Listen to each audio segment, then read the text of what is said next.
Shailendra Singh news 18 Chhindwara. Amit Shah आज छिंदवाड़ा दौरे पर आ रहे हैं, उसकी तैयारियां लगभग पूरी हैं। किस तरीके की तैयारियां हैं और क्या इसके मायने हैं, ये बात करने के लिए बीजेपी के प्रदेश अध्यक्ष वीडी शर्मा हमारे साथ मौजूद हैं, क्योंकि लगातार इस दौरे को लेकर वो मॉनिटरिंग कर रहे हैं। कई दौरे वो छिंदवाड़ा के भी कर चुके, सीधे उनसे बात करेंगे। भाई साहब, केंद्रीय गृह मंत्री जी आ रहे हैं, आदिवासी बाहुल्य इलाका है, ये कांग्रेस का किला भी कहा जाता है, कितना महत्वपूर्ण ये दौरा है? सबसे पहले तो इस शब्द को बदलना चाहिए, ये कांग्रेस का किला है, ये किसी का किला नहीं है। और अगर किला है किसी का तो ये प्रधानमंत्री नरेंद्र मोदी के गरीब कल्याण की योजनाओं के हितग्राहियों का किला है। आयुष्मान भारत के कार्ड आप देखेंगे तो हर गरीब के जीवन को बदलना, जीवन को बचाने वाला अभियान इस छिंदवाड़ा में सर्वाधिक संख्या में लोग लाभान्वित हो रहे हैं। प्रधानमंत्री आवास, उज्ज्वला योजना, मध्य प्रदेश की हमारी सरकार की संबल योजना से लेकर के लाडली लक्ष्मी, अब लाडली बहना, यूथ के लिए यूथ अप्रेंटिस, एक नहीं पता नहीं कितनी योजनाओं से हर घर में लाभान्वित लोग, ये अब उनका गढ़ है। भारतीय जनता पार्टी का हमारा नेतृत्व माननीय अमित शाह जी, जो कुशल रणनीतिकारी नहीं, भारत की राजनीति के आधुनिक चाणक्य जिनको कहा जाता है, वो इस धरती पर पधार रहे हैं। और अमित शाह जब आते हैं तो दुनिया बदलती है।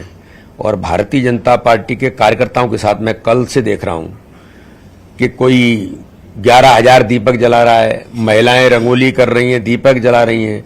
आम जनता जनार्दन का जो उत्साह छिंदवाड़ा में मुझे देखने को मिला है माननीय अमित शाह जी के इस दौरे में, और जो माननीय अमित शाह जी इस जनसभा में महाविजय संकल्प का उद्घोष करने के लिए पधार रहे हैं, ये हमारे लिए ऐतिहासिक और ऐसा कदम होगा कि इस पर भारतीय जनता पार्टी 2023-2024 में इतिहास विजय का बनाएगी। जब ये दौरे की बात चली थी तो कमलनाथ जी का भी बयान सामने आया, तो उन्होंने कहा था कि राजनीति में है, लोग आते हैं जाते हैं, उससे कोई फर्क नहीं पड़ने वाला है, इस तरह का वो कहते हैं छिंदवाड़ा पर।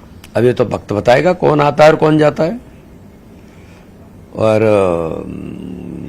कमलनाथ जी भी चिरस्थायी नहीं है, हो गया है हिसाब किताब, इसलिए जल्दी ही छिंदवाड़ा की जनता की जो आवाज है, आज उस आवाज को ताकत देने के लिए भारतीय जनता पार्टी के यशस्वी लोकप्रिय गृह मंत्री माननीय अमित शाह जी पधार रहे हैं। और 2023-2024 में ये जो जनता की आवाज है, जो भारतीय जनता पार्टी को विजय पताका फहराएगी, भारतीय जनता पार्टी का संगठन का तंत्र छिंदवाड़ा के अंदर मजबूती के साथ अपने मैदान में उतरा है और हम निश्चित तौर पर विजयश्री हासिल करेंगे। तो ये है प्रदेश अध्यक्ष वीडी शर्मा जी, जिनका साफ तौर पर यह कहना है कि किला किसी का नहीं है, किला जो है वो सरकार की योजनाओं के जो गरीब लाभान्वित हो रहे हैं उनका है, और ये कांग्रेस का किला कतई नहीं है। कैमरामैन खिलान सिंह के साथ शैलेंद्र सिंह, न्यूज 18 छिंदवाड़ा।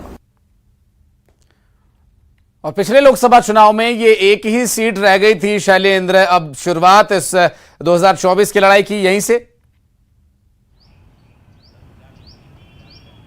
बिल्कुल आशीष, आपने ठीक कहा कि जिस तरीके से पूरे देश भर की अगर देखें तो 180 लोकसभा सीटें ऐसी थी जिन पर बीजेपी को हार का सामना करना पड़ा था, और यही कारण है कि उन्हीं सीटों पर से ये जो अभियान है उसकी शुरुआत की गई है। महाविजय अभियान जो है वो शुरू किया गया, और ये जो लगभग 80 सीटें ऐसी हैं जिन पर केंद्रीय गृह मंत्री अमित शाह को जिम्मेदारी, और 80 सीटें ऐसी हैं जिनके पास राष्ट्रीय अध्यक्ष के पास जिम्मेदारी है। तो मध्य प्रदेश में आज से ये आगाज शुरू किया गया। मध्य प्रदेश के लिहाज से इसलिए भी महत्वपूर्ण है कि मध्य प्रदेश में इस साल के अंत में जो विधानसभा के चुनाव भी हैं, और जो अभियान समय कम है, लगभग कितने लोग यहाँ पर आने वाले, तैयारियों की तस्वीरें थोड़ी सी आप दिखा दीजिए, फिर आपके पास आएंगे दोबारा। देखिए बिल्कुल तस्वीरें ही हम आपको दिखा रहे हैं कि हम इस वक्त अभी सभा स्थल पर ही मौजूद हैं। लगभग 50 से 60 हजार लोगों के जो अनुमान है, जो बताया गया है कि लगभग इतने जो लोग हैं यहाँ पर पहुंचेंगे। पूरा पंडाल देख सकते हैं कि विशाल पंडाल जो है वो तैयार किया गया, और पंडाल तैयार है और मंच तैयार है, महाविजय से शंखनाद करने की तैयारी है। अब शैलेंद्र हमारे सहयोगी लगातार डटे हुए हैं मौके पर, और शैलेंद्र फिर आपके पास आएंगे। बहुत बहुत शुक्रिया फिलहाल आपका इस पूरे मामले पर जानकारी देने के लिए, तस्वीरें हमारे दर्शकों तक पहुंचाने के लिए। एक छोटा सा ब्रेक, कहीं मत जाइएगा, बहुत जल्द लौटते हैं, बड़ी खबरों पर बने हुए हैं।